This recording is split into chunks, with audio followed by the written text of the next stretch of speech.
Eh, les Français, ils aiment trop se faire entuber. Demain, c'est le 14 juillet, je vous apprends rien, et on est censé fêter la prise de la Bastille. Et bah, j'ai un scoop pour vous, c'est pas du tout pour la prise de la Bastille. Alors oui, la prise de la Bastille, c'était bien le 14 juillet 1789, il y avait 7 prisonniers dans la prison immense qu'est la Bastille, mais bon, on va rien dire.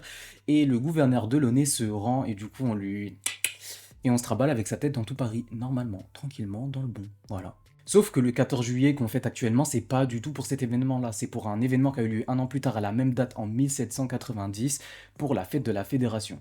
En gros, Louis XVI a fait un discours devant 300 000 personnes sur le champ de Mars avec une pluie atroce, mais atroce de fou, et voilà, c'est vraiment pour cet événement-là. Donc en gros, si je résume, on fête un discours qui a eu lieu sous la pluie devant 300 000 personnes, en vrai.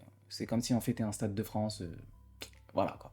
Et du coup, en 1880, quand on a voté la fête nationale, ils ont même pas précisé pour quel événement c'était, en fait, pour que tout le monde soit content, pour ceux qui ont fêté la fête de la Fédération, et pour ceux qui ont fait la prise de la Bastille, comme ça, personne... Voilà, faut mettre le flou, encore une petite magouille, encore...